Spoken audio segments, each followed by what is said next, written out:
Où que vous soyez, bonjour. Je suis Denise Mukendi et du Sochoa, journaliste reporter d'images internationale et indépendante. Journaliste d'investigation.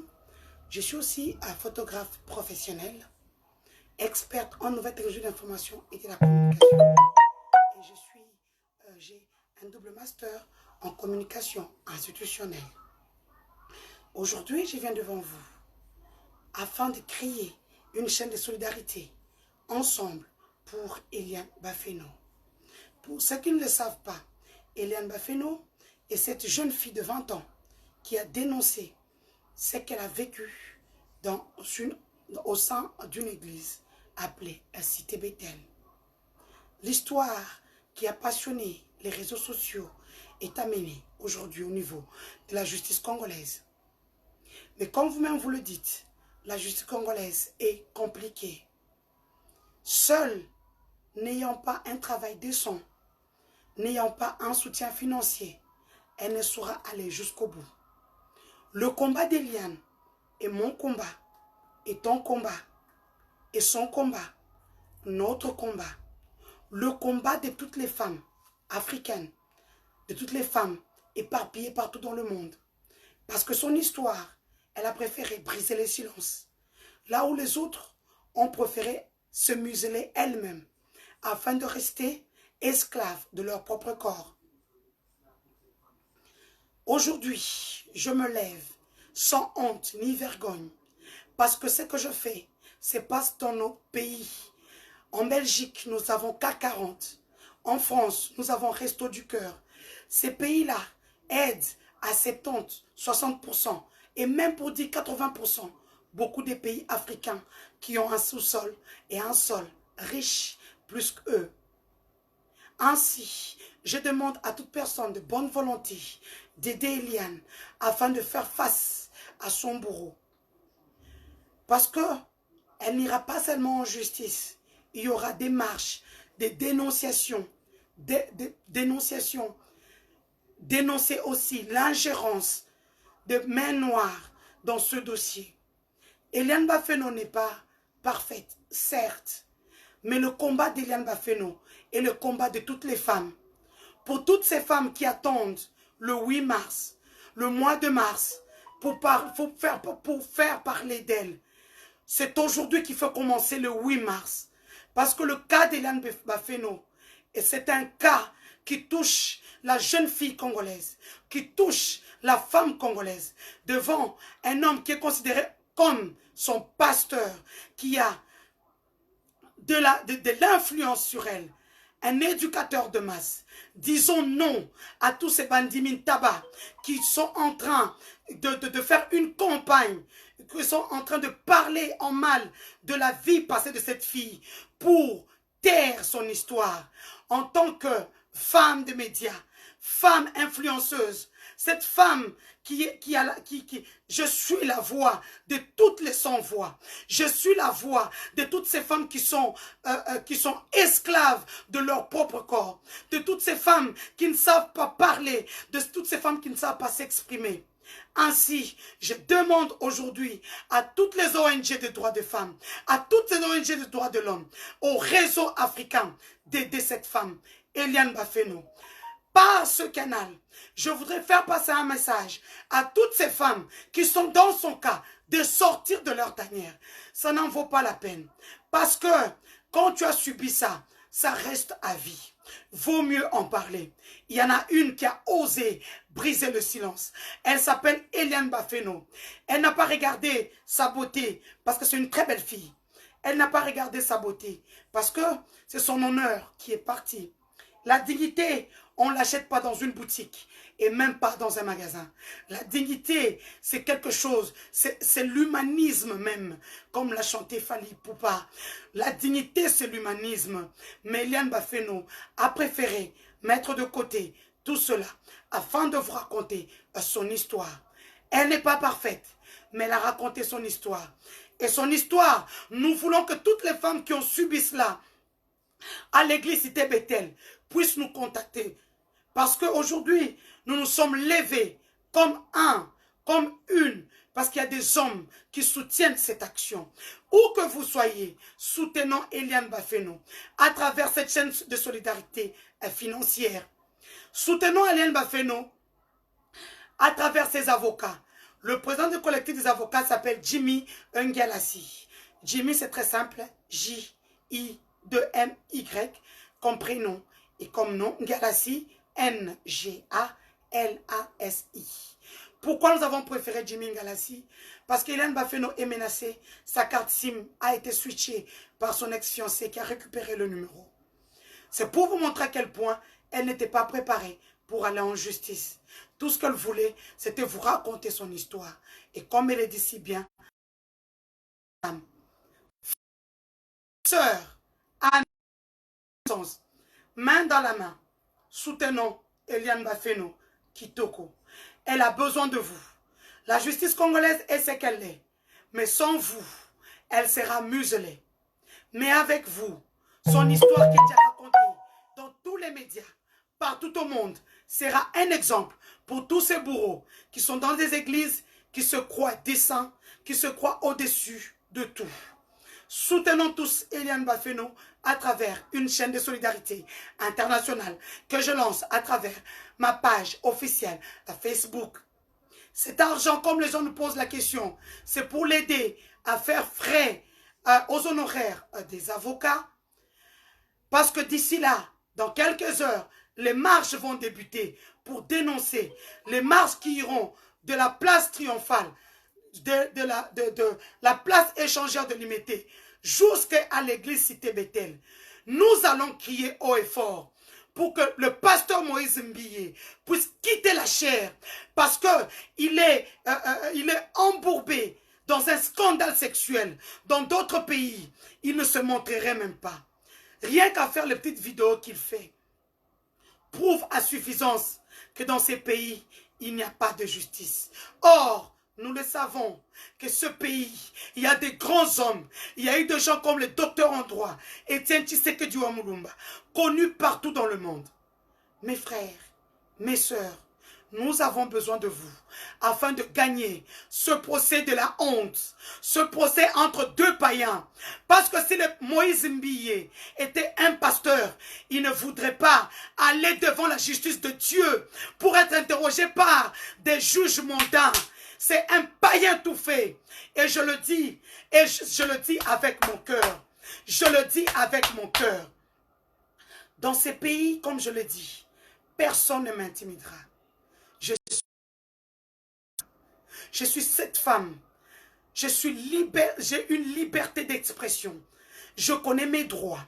Je connais mes devoirs. Et dans ce cas, Eliane est une sœur, est une fille. J'ai 4 filles. Et je n'oserais pas être à la place de la maman d'Eliane.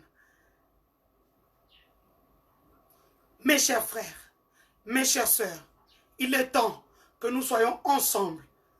Ensemble, nous dirons oui, Eliane avait raison. Ensemble, nous sortirons toutes ces femmes qui sont cachées, qui ne veulent pas parler de leur histoire. J'interpelle toutes ces femmes-là aujourd'hui. Où qu'elles soient, je suis sûr qu'elles me suivent avec attention. Sortez de votre tanière. C'est ensemble que nous irons de l'avant. C'est ensemble que nous ferons que notre justice soit la meilleure des justices du monde. C'est ensemble que les gens diront la justice élève une nation. Créons une chaîne de solidarité autour d'Eliane Bafeno. Il y a un compte, comme vous le savez. Notre pays, les gens ne sont pas prêts pour avoir des problèmes. Les dossiers quittent le parquet d'ici là pour le tribunal. Ça sera un long procès. Le procès de la honte, comme je l'appelle si bien. Où un homme de Dieu veut se faire juger par des hommes, des humains, alors que c'est un pasteur. Un pasteur qui est embourbé dans un scandale sexuel. La honte de l'église. Je demande aux églises de réveil qui disent qu'il est autant, qui ne veulent pas s'impliquer. Je leur dis aujourd'hui à travers ce message, si vous ne vous impliquez pas, vous serez responsable.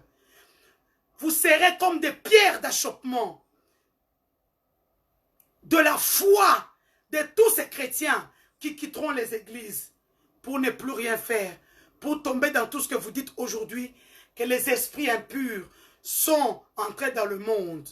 C'est faux. Il n'y a pas d'esprit impur. Un homme de Dieu est celui qui arrive à un endroit et dit, je vous donne ma paix, je vous laisse la paix.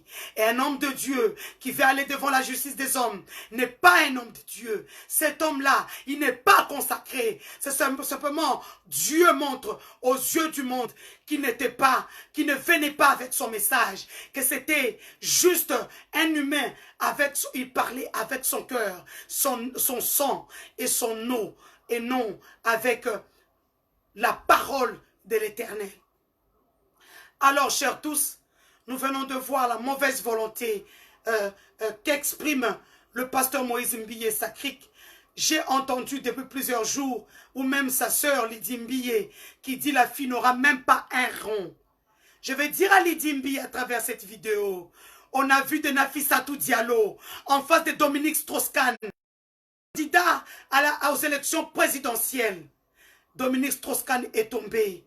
On a vu le pasteur des adventistes de 7e jour aux États-Unis tomber pour une histoire de scandale de viol.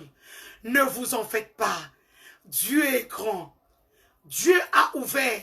Dieu a voulu que les gens sachent ce qui se passe au niveau de l'église Cité Bethel. Arrêtez de chercher les chats ailleurs. Vous avez une mauvaise vie.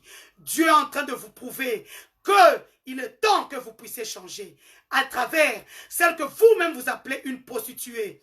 Dans la Bible, il y avait une prostituée et c'est chez elle que Jésus a mangé et a passé la nuit avec tous les disciples ainsi que les gens qui l'accompagnaient. C'est cette prostituée, il a dit, ne la juge point, il n'y a que moi le seul juge qui peut juger une personne.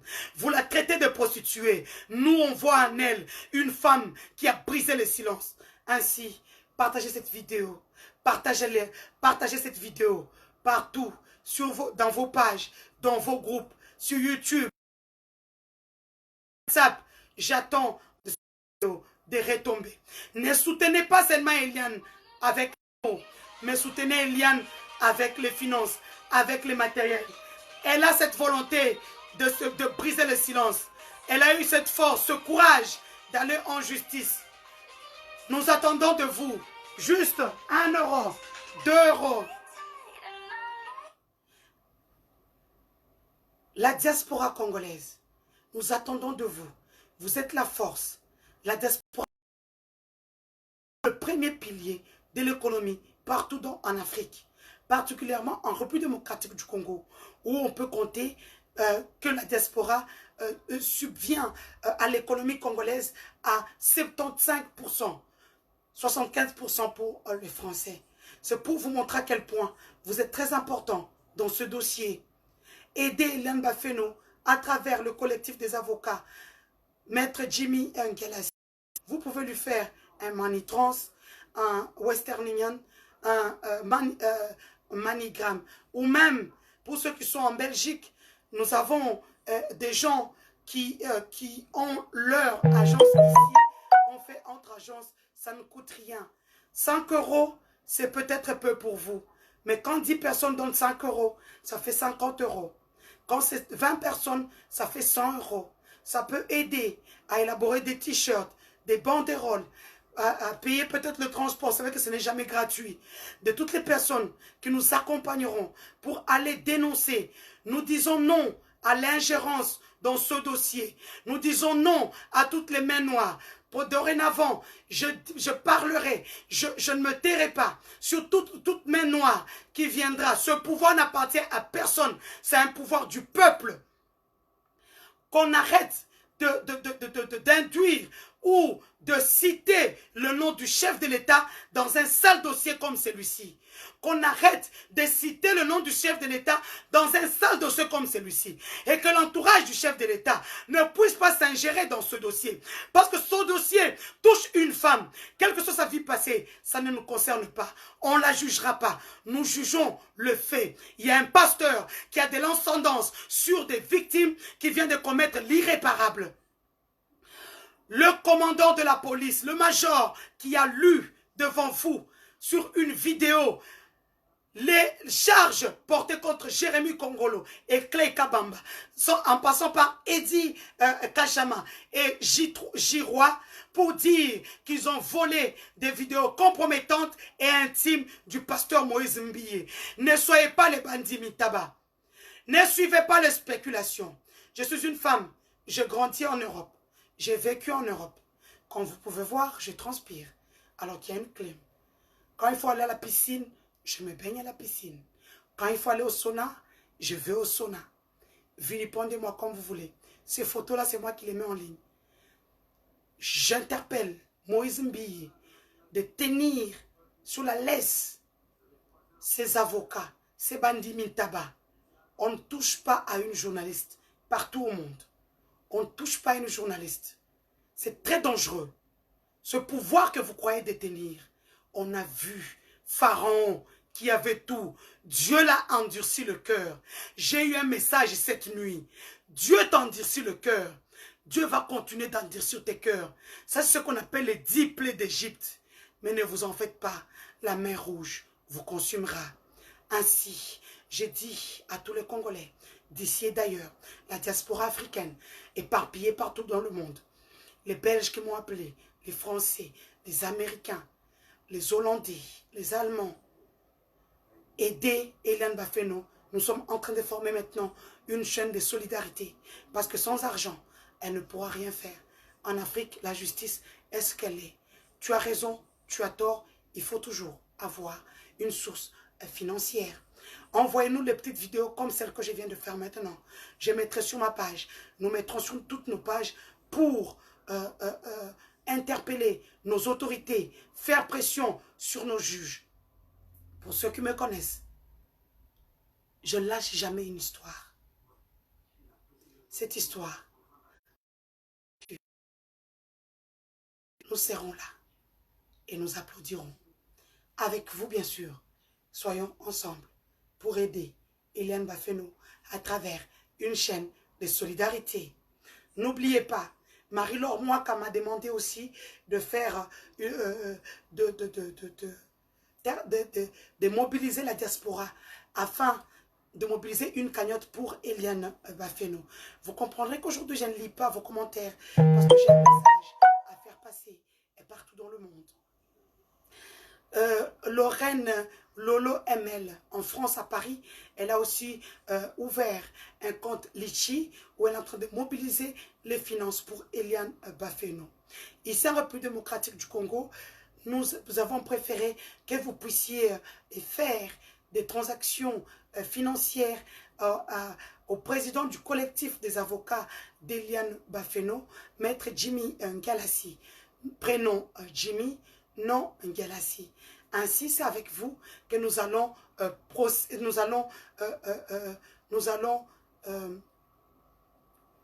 gagner ce procès de la honte, ce procès des femmes, ce procès d'une fille qui a accepté de vous raconter son histoire parce qu'elle pouvait faire comme d'autres femmes, se cacher dans sa chambre, se cacher sous ses draps, être esclave de son corps.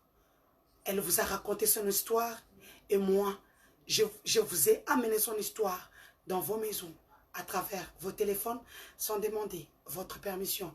Bien sûr, où que vous soyez, Orange Money, si vous l'avez, ce numéro est un numéro Orange Money. Vous êtes en République démocratique du Congo, appelez-moi. Si vous ne voulez pas être anonyme, je citerai votre nom devant les médias ici pour vous remercier pour cette chaîne de solidarité que nous sommes en train d'entreprendre afin d'aider Eliane Bafeno. Que Dieu nous prête vie, que Dieu nous préserve de tout mal, parce que nous savons qu'en face de nous, nous n'avons pas de chrétiens. Nous avons des gens qui n'ont ni cœur, ni vergogne, de gens qui n'ont pas la Bible dans leur cœur, de gens dont les pasteurs de Cité Bethel, qui sont partis, qui ont des églises Cité Bethel, mais qui ont dit, vous allez voir ça sur 2 vidéos sur ma page, qui ont dit, nous n'allons pas soutenir une personne qui dirige par défi. Nous n'allons pas soutenir des bêtises. Nous ne sommes pas Siloé, nous sommes des sentinelles. C'est ça même l'idéologie du pasteur Emmanuel Mbillé qui a bâti l'église Cité Bethel par des sacrifices énormes. Donc, une petite poignée de personnes dont ces enfants vont venir jouer avec ce qu'on appelle le sacerdoce. Tous, ceux qui ne sont pas les bandits tabac, les chrétiens tabac, disons non à cette campagne de diabolisation, à cette campagne du chef spirituel avec les bandits tabac. Disons non, cassons, brisons les mythes, brisons les barrières, brisons les chaînes de toutes ces personnes-là. S'il le faut, ils peuvent tout dire. Que nous sommes en train d'attaquer un ministère. On n'attaque pas un ministère. Il n'avait qu'à négocier avec la fille. Vous ne seriez pas au courant. Mais Dieu est grand. Dieu a voulu que vous tous, vous et moi, soyons au courant de ce qui se passe. Les cabales seront nombreuses. Ne vous détournez pas de l'objectif. L'objectif, c'est lui faire payer. Que la justice puisse trancher. Parce que ce qui est en train de se passer, c'est déjà la justice de Dieu. Là, il reste la justice des hommes. Un orgueilleux. Dieu résiste aux orgueilleux. Mais il fait grâce aux humbles. Aux gens qui vont à genoux. Demain, il n'y aura qu'un seul responsable. C'est elle-même la personne. Toutes les personnes qui l'entourent ne seront pas là. Aller à Makala même pour un seul jour, ça sera une victoire. Non seulement pour le diable, ce sera aussi une victoire pour Eliane Bafeno, qui se bat bec et ongle. Elle a dit qu'elle ne lâchera pas. Elle ira avec ça jusqu'au bout. Partagez cette vidéo partout où vous soyez, où que vous soyez. Partagez cette vidéo dans le groupe WhatsApp, Facebook, Twitter. Partagez, ainsi vous ferez une bonne action pour toutes ces femmes qui s'écochent encore. Nous voulons que ces femmes-là sortent. Il paraîtrait que Jérémy Kongolo est aussi malade. J'irai le voir aujourd'hui. Nous allons voir avec quelle possibilité nous allons aussi l'aider. Nous savons tous que les réalités sont énormes en République démocratique du Congo. Nous subissons des menaces, nous subissons des calomnies, nous subissons plein de choses. Pasteur Moïse Mbillé, Denise du Sochoa, Kokolo. Une femme tatouée. Ça veut dire tatouée, c'est pour te dire que je suis une femme, je n'ai peur de rien. Tatouage sans anesthésie. Je n'ai pas peur quand c'est pour une bonne cause. Je vous dis à tous au revoir. Je vous souhaite surtout un bon week-end. Aujourd'hui, c'est vendredi. Pour les Balouba, on se retrouve chez les Bayuda, Kadieu, ainsi que les Limba, chez Mamie, Freebox, sur rond-point Forestcom et sur rond-point Willery pour les Limba. Au revoir et à bientôt. N'oubliez pas de prier pour nos FARDC, ces gens qui se battent pour nous à l'est de la République démocratique du Congo. Je mets entre les mains de l'Éternel tous nos FARDC, que Dieu leur donne la force de combattre, parce qu'ils le font à travers d'un sacrifice suprême, c'est-à-dire au travers leur propre sang. Je dis que mon Dieu puisse bénir les femmes, les enfants des militaires restés à Kinshasa, à Lubumbashi, en province orientale, à l'Équateur, dans le Kiasai, au Congo central, le grand Bandundu, le grand Kivu. Donc, que Dieu puisse bénir nos militaires. Parce que lorsque la guerre va prendre fin, c'est ainsi que les investisseurs vont venir. Quand les investisseurs vont venir, nos jeunes auront du travail. Ils ne seront plus dans les églises à remplir des églises pour rien. Ils vont travailler. Et puis, les filles auront aussi du boulot. Je ne finis pas, je ne terminerai pas pour demander à toutes ces femmes qui sont dans les cas d'Eliane de nous appeler. Le numéro qui se trouve au bas de mon... à l'entête de ma page, c'est mon numéro privé. Je réponds à tous les appels. Je réponds. Si je ne réponds pas, je suis en train de travailler. Il faudra aussi me respecter parce que entre 8 heures et 15 heures, je travaille. Comme je suis journaliste d'investigation, je travaille même après mon travail officiel à 15 heures. Mais à partir de 23 heures, je sais que les gens du Canada, des États-Unis aiment bien appeler. Mais à cette heure-là, je dors, je dois à ma petite vie privée. Au revoir, à bientôt.